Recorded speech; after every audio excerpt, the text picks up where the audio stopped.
Welcome to Fitzdog Radio. My special guest today is... it's Brule. It's my dog. If you're not watching this on video, you're missing the very cute face of a Lhasa Apso, who's in his declining years. He's about 16 years old. He's licking the microphone right now. And he's hanging in there. He trembles. He bites. He shits on the floor and he pisses constantly, but I love him. It's my baby. Welcome to the show. We had a big week. St. Patrick's Day was this past week. We had a lot of fun, and I want to thank the performers that came out and did the annual St. Patrick's Day show at the Improv. We had Jeffrey Ross, who fucking brought it. He did his impression of the Queen getting fucked by Prince Philip, much to the guffaws of the crowd. And then he brought up a guy who's a quadriplegic in a wheelchair, Joe, I'm forgetting his last name, but he does the roast battle sometimes. He did a few minutes. We had Owen Smith, destroyed. Annie Letterman, destroyed.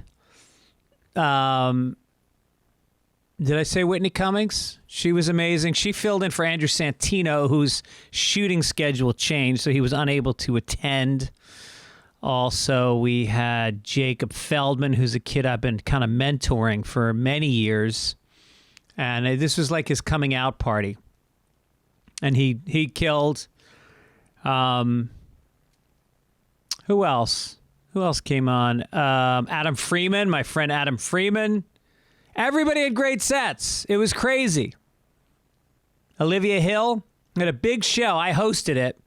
And I always feel like I should host because, you know, I'm inviting all these people and I want to make them, you know, give them good intros and all that. But it's also a pain in the ass. First of all, you got to do the opening spot on the show. So the crowd's dead. There's still 20% of the crowd is being seated while you're on because everybody comes late. And then you got to keep going up and down 8 times during the night. But I'm glad I did it. But I think next year I'm going to I used to go on last. I think I'm going to go back to just doing that. No drunks at the show. It was very controlled. Everybody was very nice. I miss the days when we had fights break out in the past. We had a woman yelling and heckling, and it was a bachelorette party that came to the St. Patrick's Day show. So it was two storms colliding, and the daughter, the bride, said, "Shut the fuck up, Mom." And then the mom was thrown out of the show, and the rest of the bachelorette party did not leave with her, which I respected. But yeah, it was a good time. I love, I know I talked a lot about St. Patrick's Day, but it did strike me that as an Irish person, we have followed the American dream. I mean, my grandfather, my fucking grandparents all came from Ireland. They were all dirt poor. And when I say dirt poor, my grandfather, my mother's father he was one of 13. They lived in a fucking 2-room mud home, and they got sent to the fucking British. I'm not going to get into the British, but they got sent over one at a time. And then my mother and father, from the Bronx, grew up poor, managed to put me. I was the first one in the history of the family to make it through 4 years of college. And now my kids are the end. I mean, will they be more successful than me? I don't know.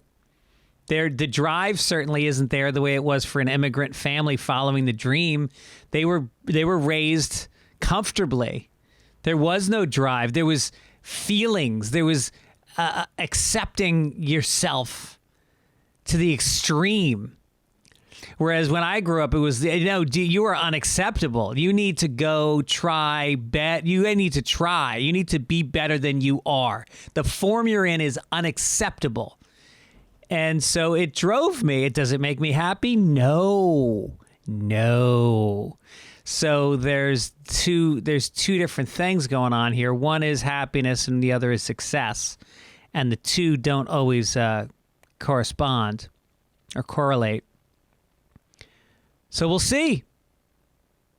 They've got a lot of stuff going against them. They grew up in a time of school shootings and 9/11, and pot is everywhere. Social media cripples them socially. TikTok steals all their time and attention and gives their brains this little fucking drip, this little drip of endorphins. Dear, you don't like it? Swipe right, get another one. Is that not making you happy? Here's another one. And you can't match that in real life until you put the fucking phone down and take a hike or read a book or have a good conversation with a friend. But my daughter is home. It's so nice to have her home. She's home for her spring break from college, and she is very, very mature emotionally, and she talks about her feelings, and she opens up to us. It's beautiful. I welcome it. I don't make her ashamed. We try to just listen, try to not give advice, which is very difficult when you're a parent, to not tell them what you know they should be doing. But they don't want to hear it from you. They got to hear it from a friend or from a fucking TikTok video. So she's been home. My wife's brother John is here from South Africa. And his son is in San Diego, so he's been spending some time up here. And they're just like the manliest men. They're these like Erin and her brother grew up in Manhattan, and then the brother moved to South Africa 20 years ago because his wife is from there. And they're just bulls. These two men, they're manly men. They make me feel like kind of a pussy because, they can't sit still. It's like you take them on a giant walk. They're like big dogs in the house that you're trying to tire out, and you take them on a long walk, and then they'll take the bike and go on a fucking 20-mile bike ride, and then come back, and then you play paddle tennis, and then you come back, and then he takes another walk. And they eat constantly. They ate all the chocolate in the house. Then you go to a restaurant and they order like so much fucking food, and they're carnivores. They're both big guys, not fat, just stocky, thick, manly men, hairy motherfuckers. I love these guys. I wish they both lived closer. Rowan lived with us for a little while this year when he first moved out here. What else? Got some good guests coming on the podcast. We got next week Doug Stanhope. Then we've got Pete Holmes. Then we got, I think, Uncle Joey's coming on. Paul Scheer. Bunch of people. And that'll be fun. I think of ideas, and stupidly sometimes I say them out loud and then they get stolen by listeners, but I had an idea, and I'll say it because then it turns out it's not a new idea, is that I know some people, younger people and older people, that are lonely and they lack friendship in their life, and I feel so blessed, and I have so much gratitude for the friendships I have in my life, and I can't imagine living life without them. And and I know people literally don't have friends, don't hang out with friends. And I thought, what about a dating app where you meet friends that are like-minded, have similar interests, and you can go through categories, swipe right, whatever. So then I looked it up online. There's a million of them. They got them for if you got a dog, you can get some doggy friends. If you're into comedy, there's one in New York where you go to free comedy shows. I guess certain clubs give out free tickets, and you meet up with friends and you go to the comedy show. There's one for just women, like Bumble, but just for women to meet each other. Then there's one for alcoholics called Stumble. Kidding, made that up. Funny joke. So another idea shot to shit. Unless I can think of an angle on it. Maybe there's an angle on a friend's app that's specific to something. I don't know. What do I got? All right, let's get to it. I got a great show for you today. It's with a guy who I did a film with, Doug Stanhope, and this guy was in it, Tim Kazurinsky. Let me mention some dates I got coming up. March 26th, this Saturday, I'll be in Ventura. I'm doing like a one-nighter at a pizza place that I've done before. It started during the pandemic, and it's outside, and it's a fucking blast. It sounds crazy, but it's fun. Then I'll be in La Jolla at the Comedy Store April 8th through the 10th. Spokane Comedy Club, April 14th through 16th. New Orleans at Howlin' Wolf on April 21st. Lafayette, Louisiana at Club 337 on April 22nd. Plainville, Massachusetts. There's a casino I'll be at on April 23rd. Denver Comedy Works, my second favorite club in the country. I will be there on April 28th through the 30th. Tacoma Comedy Club, May 19th through 21. And then the Irvine Improv, May 27th through 29. All tickets at Fitzdog.com. Also at Fitzdog.com, support the show and become a premium member. That's right. You can get back episodes. Like, we're in the 900 and something episodes. We're getting on 1,000 episodes. And you can get them all. Going back to episodes with Zach Galifianakis and Sarah Silverman and Brian Wilson from the Beach Boys, Carl Reiner. I mean, everybody. I've had everybody on over the years. I've been doing this 12 years. So it's like $2 a month, I think. If you sign, not even. I think it's less than $2 a month. Go to Fitzdog.com, sign up for the premium membership. Also, the Grapefruit Simmons t-shirts are available in all sizes. And I believe we have some of these mugs left. We got some of these Sunday Papers mugs. We thought we were sold out, but then turns out there's like 15 of them. So if you want to get a Sunday Papers mug, you can do that also on the site. All right. My guest today is a guy. He started out in Second City in Chicago back in the days when it was him and like Brian Doyle Murray and who was he with? Norm from Cheers was his best friend, I think. What's that guy's name? Who's Norm from Cheers? What's that guy? Anyway, and then he got discovered by Belushi, who would go down just to watch him in Second City, and he got him on SNL. He had Dick Ebersol, who was producing SNL, fly into Chicago to see him, and he signed him up, and then he went on to be on with Eddie Murphy and Joe Piscopo, Julia Louis-Dreyfus, for I think he was on for like 4 or 5 years. And then he wrote About Last Night, that David Mamet play he turned into a movie.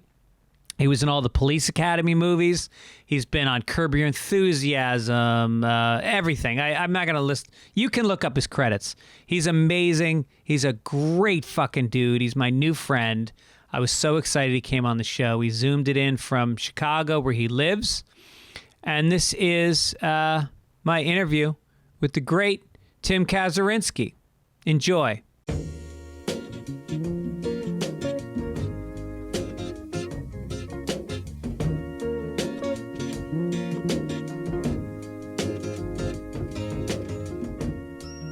Welcome to the show, Tim Kazurinsky, beaming in miraculously through a computer that has more viruses in it than a $10 whore during Fleet Week. Yeah, than I had in 1969. Yeah. Welcome from Chicago, actually, from your home office, which it looks like there's a second desk. So are there one for your wife and one for you? No, I got both of them. There you go. That's how it works. And she'll use it in a pinch, but she has her own little one downstairs. Oh, she does. Yeah. She's a big ballroom dancer. So she did 5 Broadway shows. So she's okay.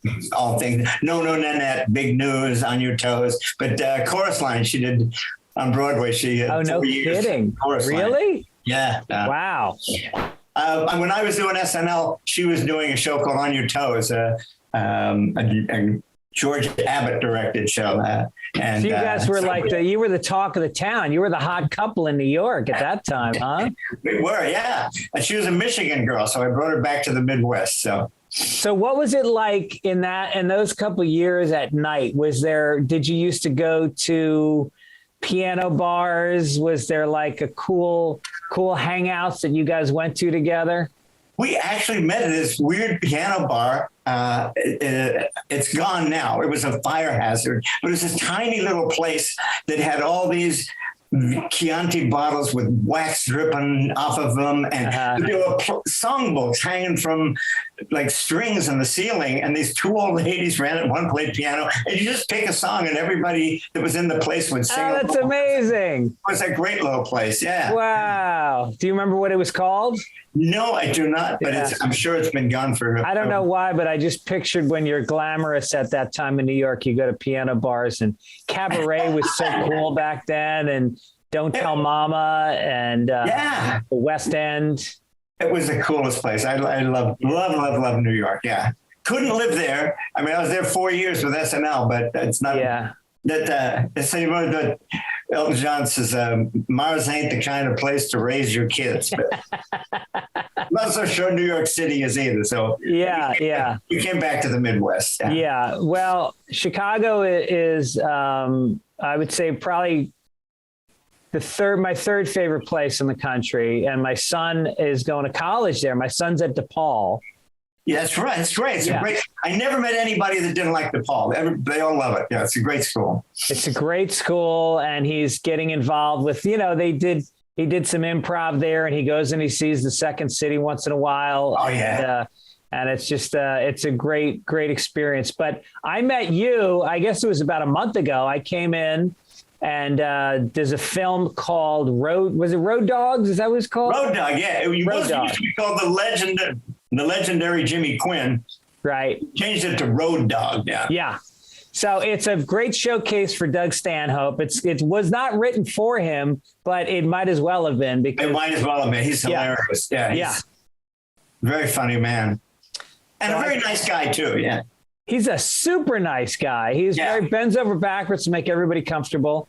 Yeah. And the director was very happy with his acting chops. It felt like he had some real depth. Yeah, it was great. Yeah. So you came in, and I think you had shot out your scenes, and then you offered to come back to shoot extra stuff. And they said you were very generous with your time. Well, this was a low budget SAG movie. Is there any other kind anymore? Right. But they kind of ran out of time and money to finish the stuff that I was supposed to do. And I just kind of said, I'm sure all the people in SAG are listening, is I'm going to come back and shoot that last bit. Anytime, anywhere in the next 14 days, because the movie ain't going to be quite right without that. So we came back, and it was great. That's awesome. You filled in for Bobcat Goldthwait, who was down with the COVID. Yeah, he got the COVID, and and I really should check in on him since I took his job. But I hope he's doing well. Have you been in touch with him? Is he okay?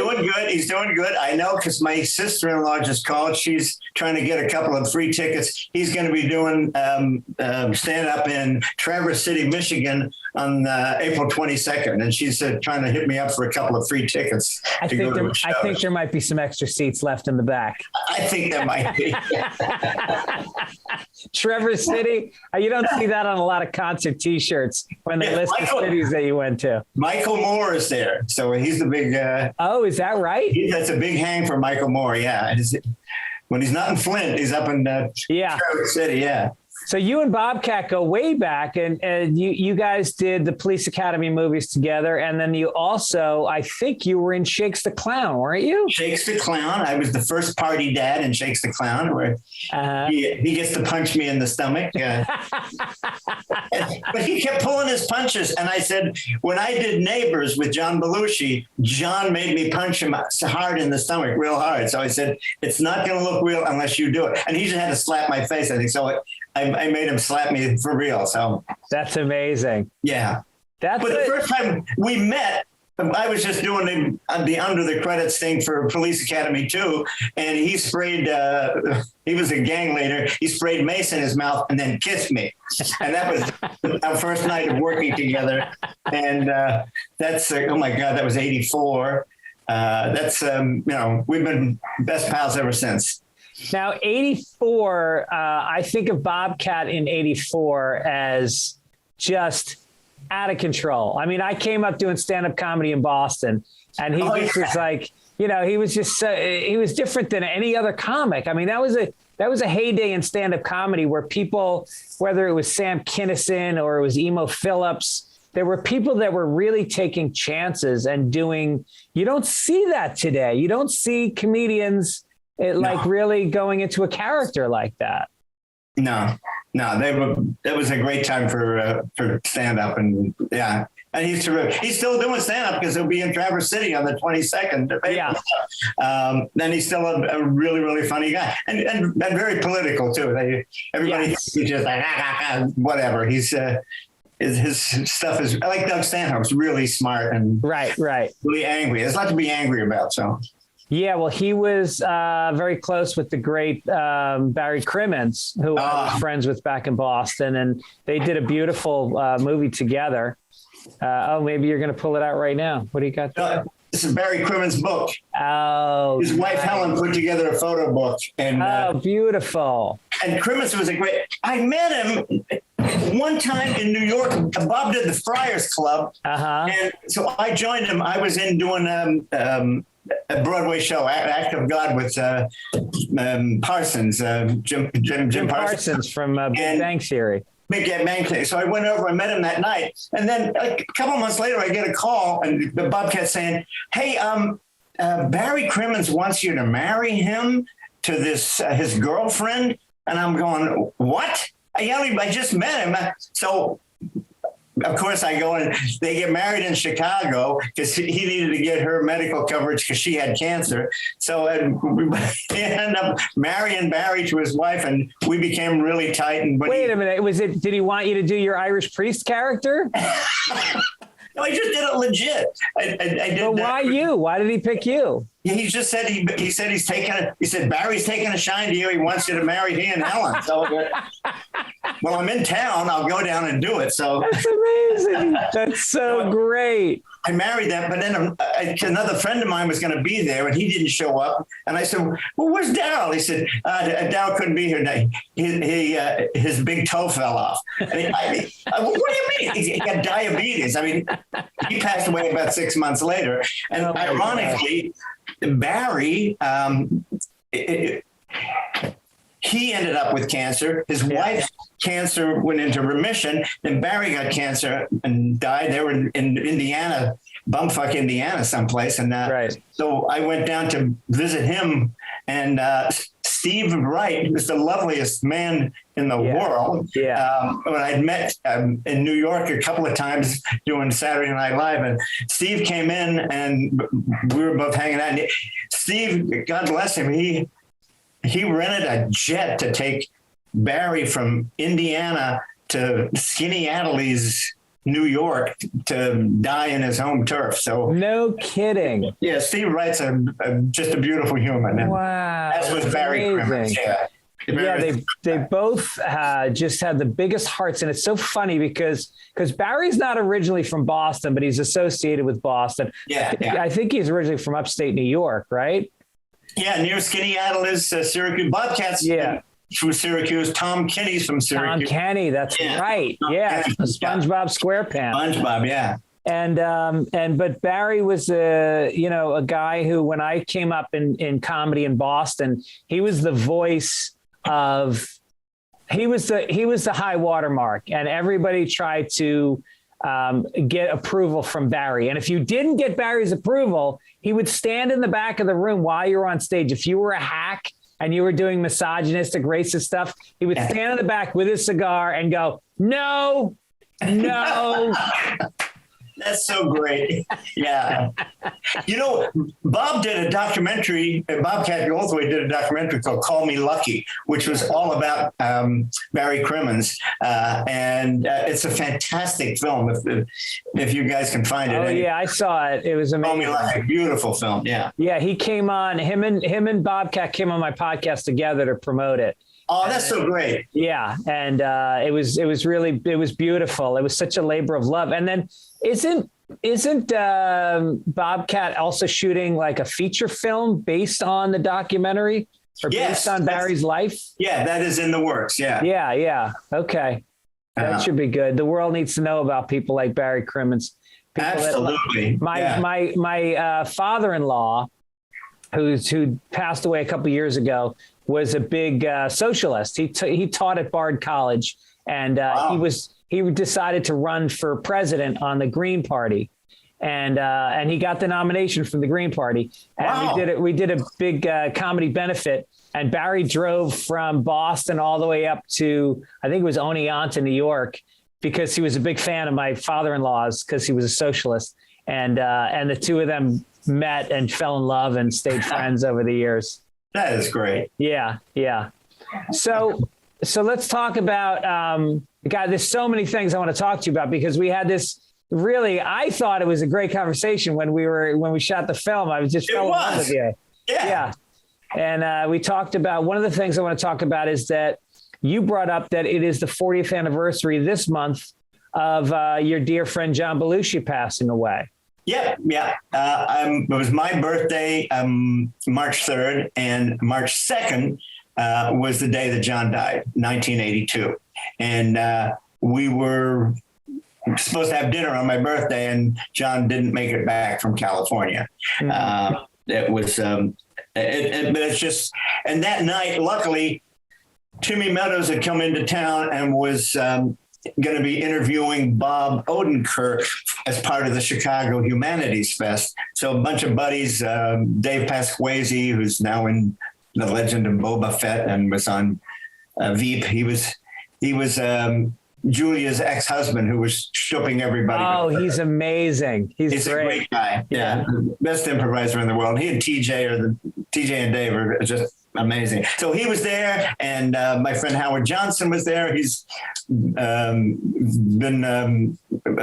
forever. He's John Cleese's personal assistant, and he's a wonderful fellow, wonderful writer. But it was great to be with those guys, a number of whom were 12-step, and I just was so proud of them for still being around and doing AA, whatever they do, to be there for their wife and kids and stuff. And just, it was a hard night for me.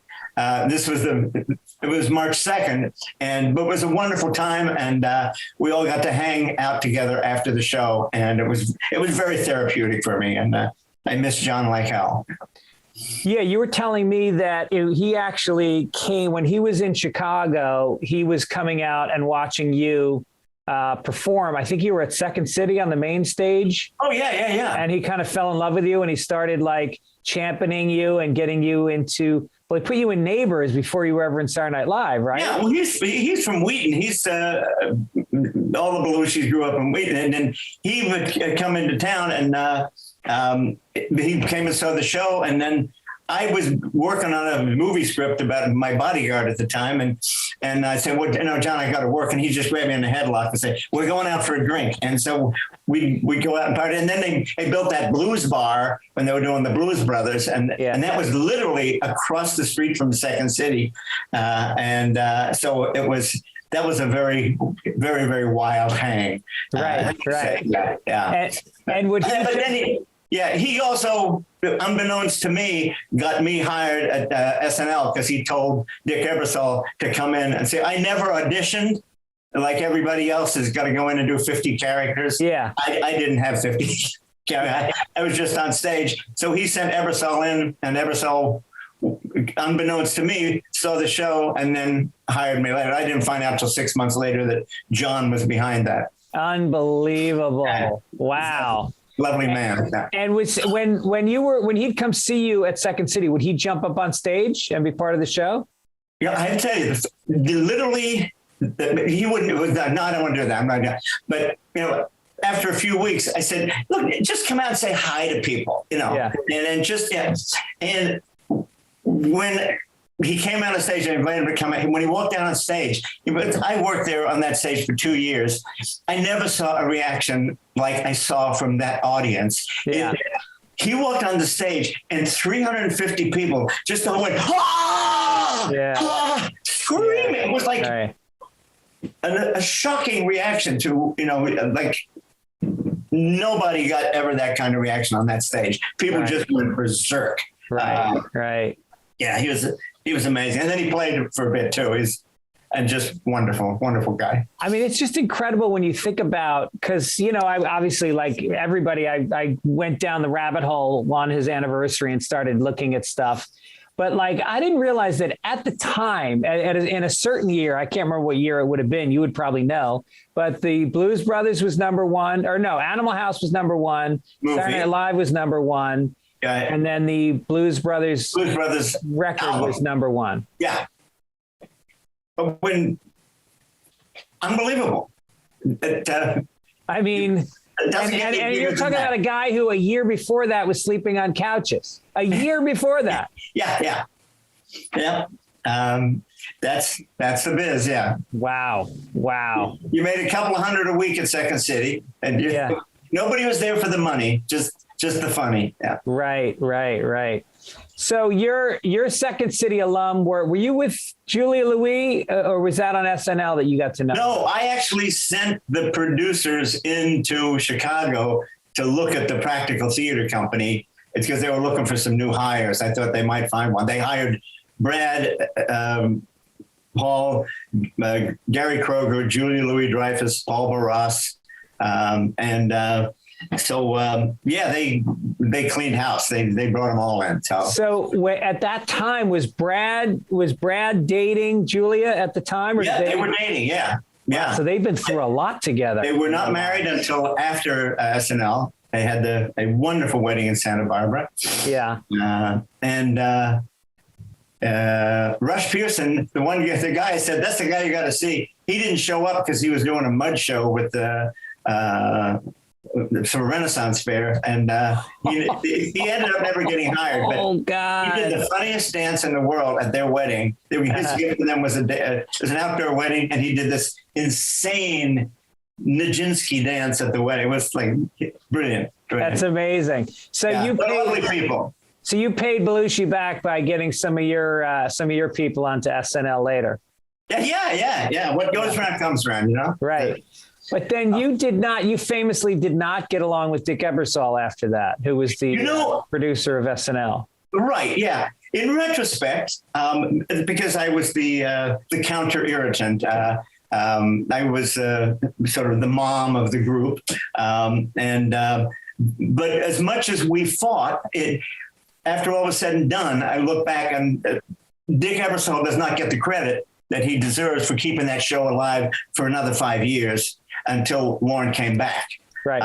It was kind of a difficult time. The show was in trouble. And I think thanks to, Dick Ebersol and Eddie Murphy, having Eddie Murphy certainly didn't help.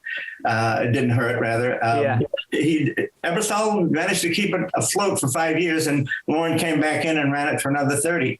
Yeah, right. I was always pissed off. He never reran our shows, which I thought I would, put my kids through college on the residuals. Bye-bye. Oh, no kidding. Yeah, but that's okay. Wait a minute. You're saying all those Eddie Murphy sketches have not been rerun?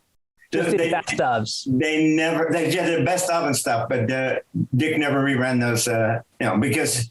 Wow. Well, I think it was a financial thing. I'm not sure. Okay. Yeah. Interesting times. Yeah. But no, Dick, I have great respect for Dick for keeping that show alive for 5 years. And I'm sure I was a pain in the ass to him, but I was, he knew I was working to try and make the show better. So right. It was a mutual respect there. Yeah. Right. I did this little thing called short film called Hitchhiker, where I'm a nerdy guy who gets picked up by a woman in a Jaguar, and she's just wearing bra and panties, and it's this fantasy thing where I end up going off a cliff.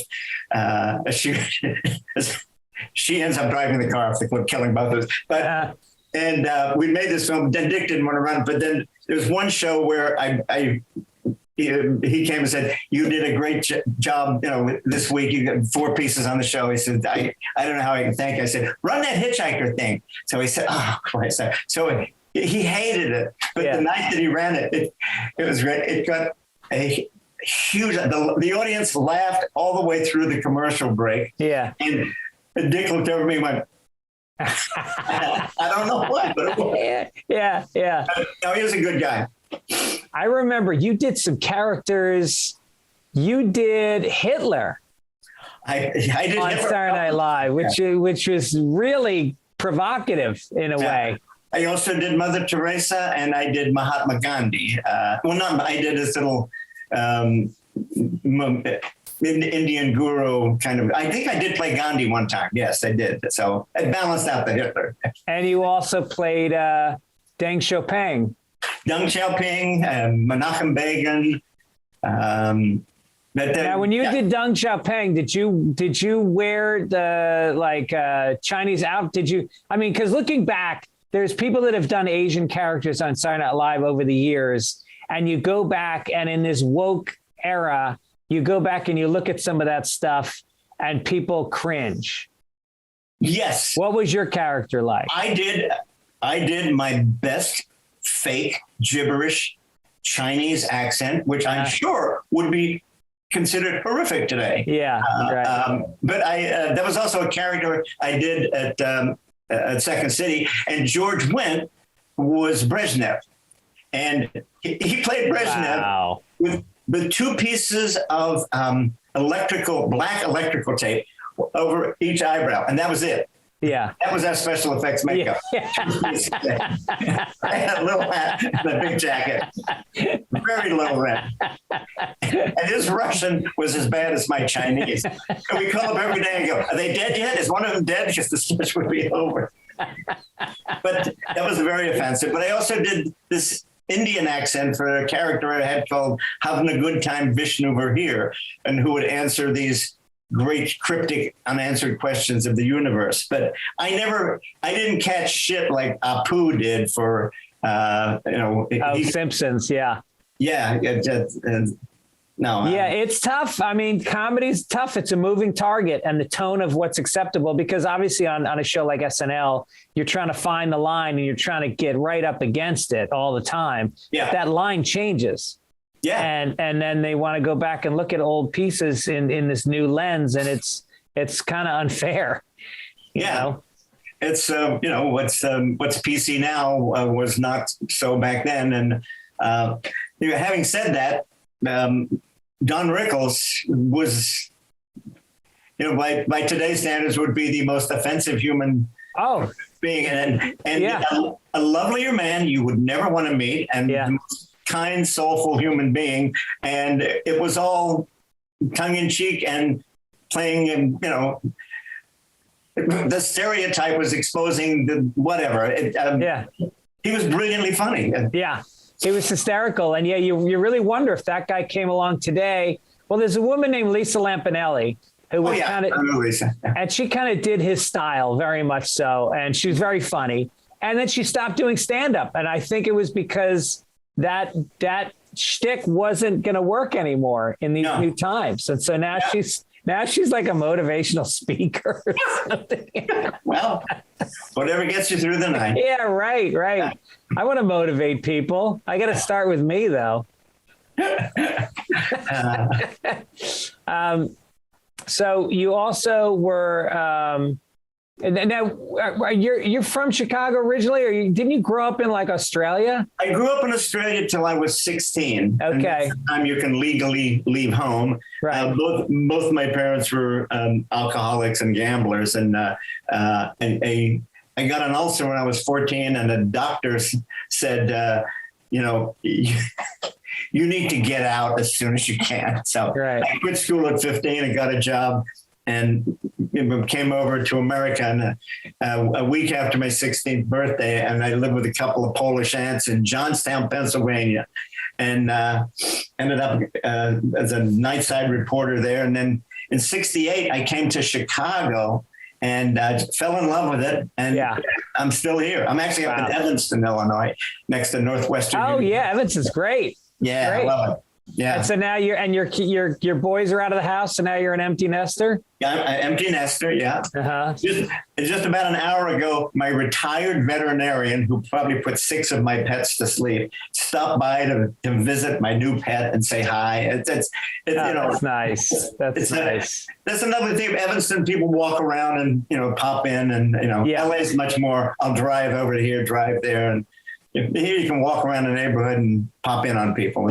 Let me ask you about putting down pets, because I have 2 dogs that are about 16 years old, and one of them has dementia and is blind and deaf, and the other one goes to the bathroom on the floor every single day in a different spot. Yeah. And he trembles, and I like, what's the point that you decide it's time to put them down? It's at that point that the second one has, where it's peeing on the floor. Yeah. That's the point where they bye-bye. Yeah. Yeah. And we get just like David Russell. He came out of retirement to put my last dog down, Al, and he had arthritis. It hurt to walk. His stomach dragged on the floor. So we gave him a beach day in the morning, because in the water, his arthritis didn't hurt him. And we came back to the backyard, and we had a blanket laid out, gave him his favorite food. And he got I'm sure I gave him a shot of Valium to mellow him out. And so we spent an hour with blissed out Al, and then gave him the final goodbye shot. It was a lovely send off. Okay. Yeah. So make it positive is what you're saying. Yeah. Right. Sending him to a better place, not suffering anymore.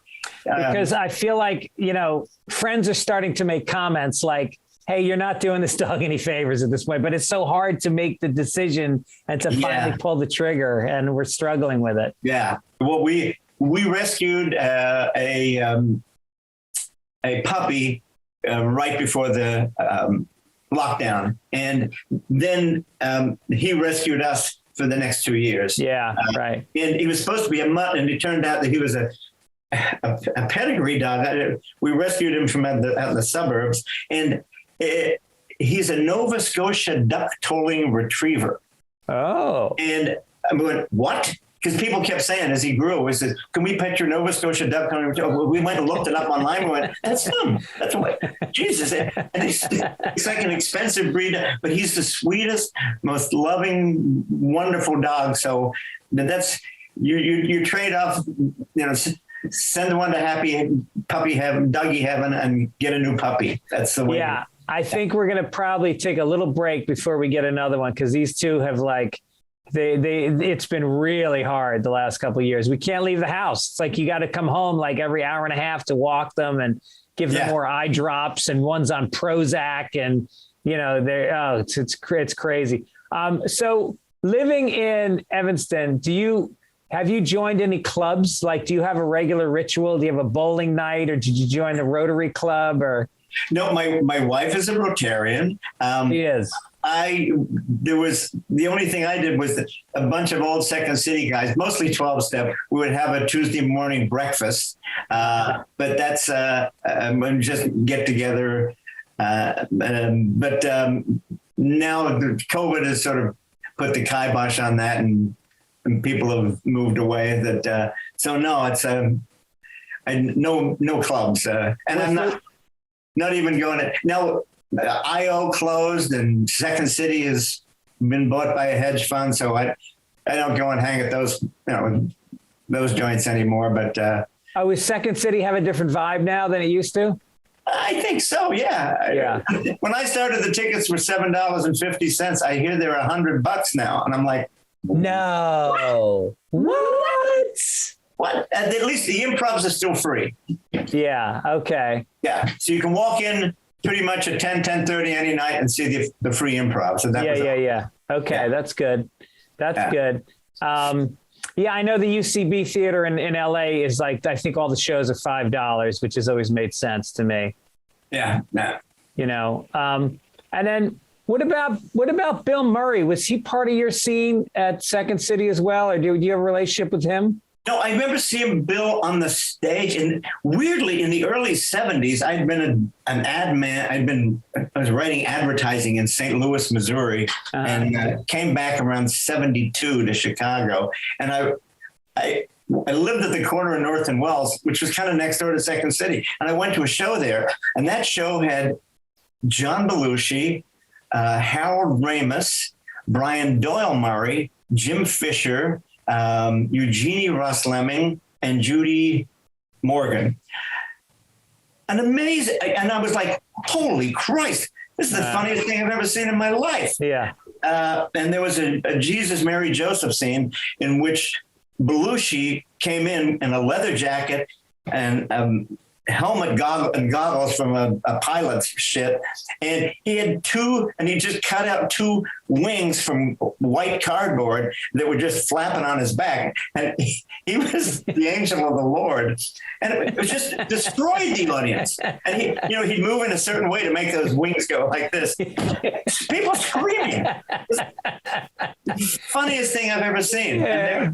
And Harold Ramis, who, I don't know if there's anybody more in comedy. I once interviewed Harold for the Humanities Fest, and all I did was on 3x5 cards write down every movie that he had either written, directed, or acted in. I had a stack of cards, and I just kept reading the things that he was in, and then I was like ending up flinging them in the audience and going, I wasn't in that, and I wasn't in that. Amazing. But it was, and at the time I had no idea that like 5 years later, I would be taking a class there and doing the shit that I'm doing. Yeah. Yeah. I was heavily into the ad business, working at Leo Burnett. Wow, that was a time. Those guys were giants. Yeah. I forgot Flaherty. Joe Flaherty. Wow. And I saw, and Billy Murray, I saw years later, Billy's hysterical. And, yeah. But, and Brian was in my cast and a writer on the show in 81, 2, 3, 4. He was great. Great guy. Right.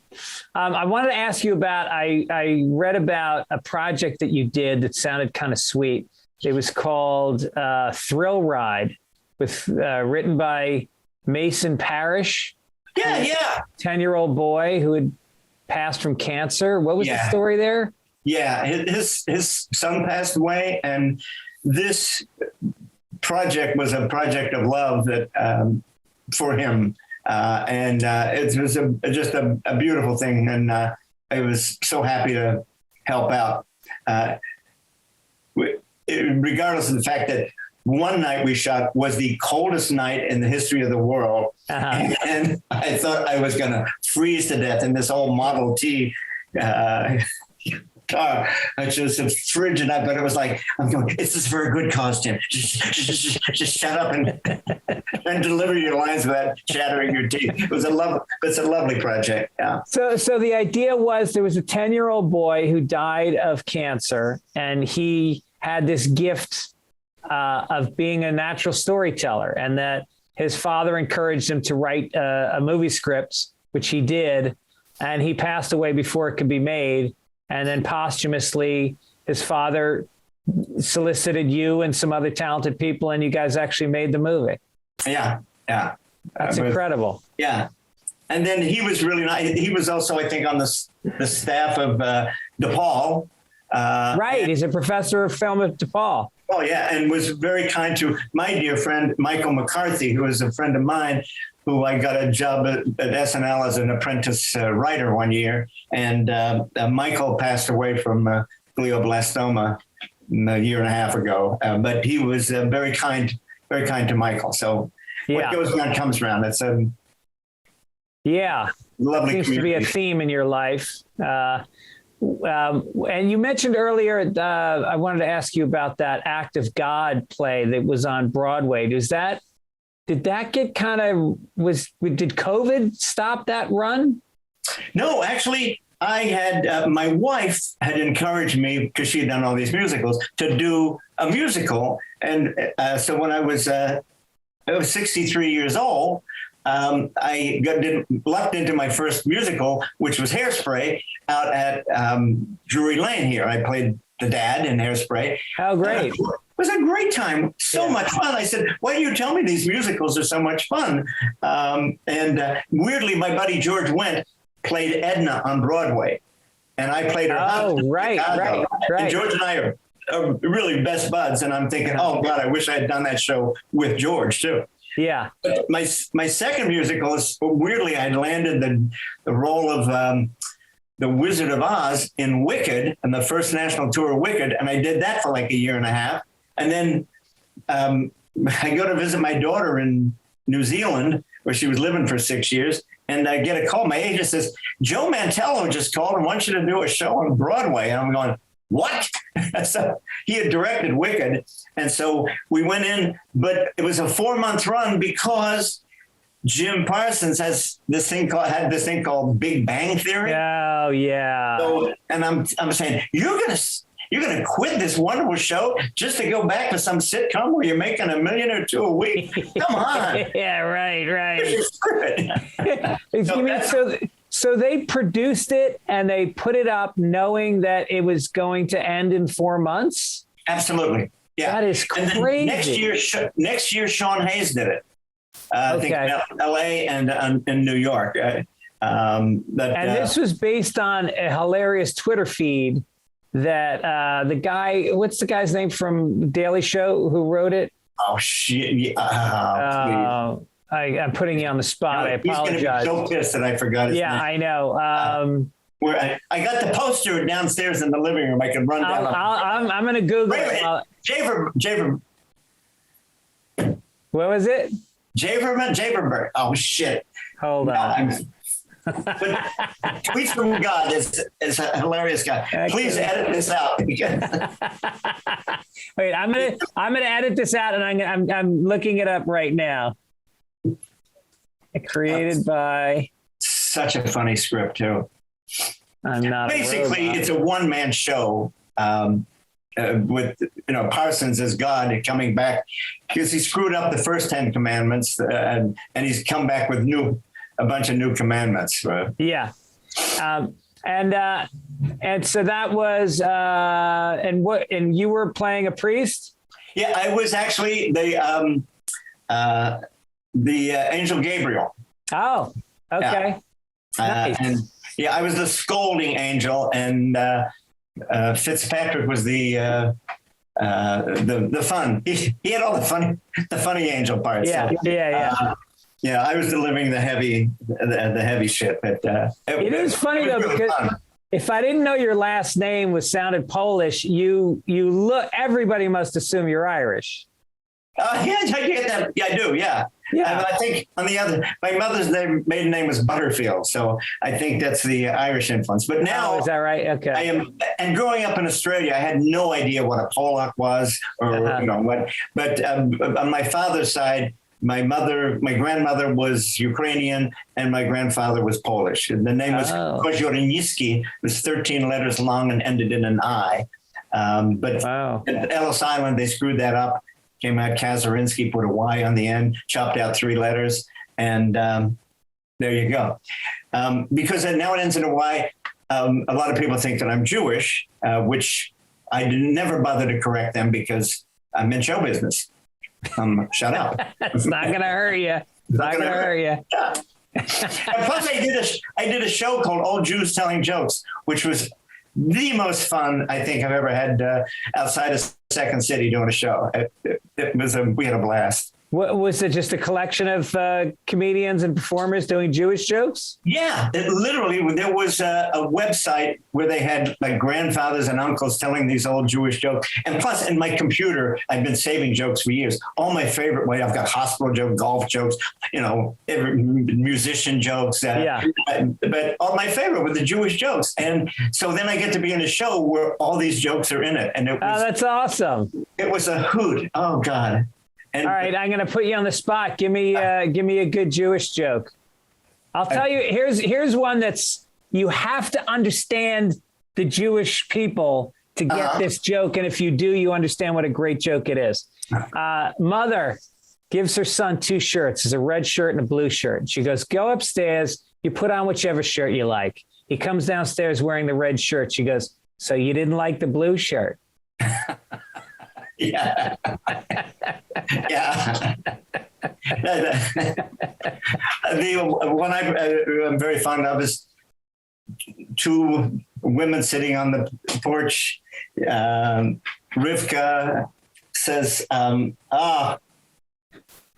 here comes Sam home from work with a bouquet of flowers. And Sister Sarah said, wait, you should be happy. He's bringing flowers. She says, so you don't understand. She said, now I'm going to have to go inside. I go upstairs, take off the schmata, get on the bed, spread my legs. And Bruce says, what, you don't got a vase? Hello?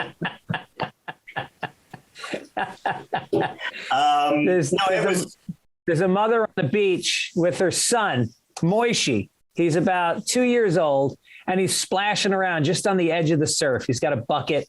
And then out of nowhere, this tsunami-like wave comes crashing out of the sky, lands on the child, sucks him out to sea. The mother's hysterical. She's slapping the water. She's screaming, Moishi, where's my Moishi? And after about 3 minutes, she finally looks up to the sky and she says, God, I'll do anything. Please bring back Moishi. There's a crack of thunder, a bolt of lightning, and then sitting on the beach on a dry towel, smiling, is Moishi. And she looks up to the heavens and she says, he had a hat. He had a hat. So two elderly Jewish guys on banana chairs at the Fontainebleau. One leans over and says, Sid, your wife, she's in trouble. Sid looks in the pool. His wife is going to fall to the bottom of the pool. There's a guy, three-piece suit, briefcase, happens to be walking by. He drops it, dives into the pool, hauls her up, big woman, hauls her up, hauls her out of the pool, pushes, gets the water out of the lung, flips her up, gives her mouth-to-mouth resuscitation, brings her back to life. The guy leans over and says, so what do you tip a guy like that? Thank you. I'm here till Thursday. Try the deal. I love it. Well, there's no better way to end a podcast than with a solid couple of Jewish jokes. Tim, I can't thank you enough for your time. This was great fun, Greg. Thank you. Yeah, it's great meeting you, and I'll give you a shout next time I'm in Chicago. If you're around, maybe we'll grab some coffee. Yeah. Okay. All right. Sounds Thanks, good. Greg. All right. Bye. Thanks, man. Take care. Take care.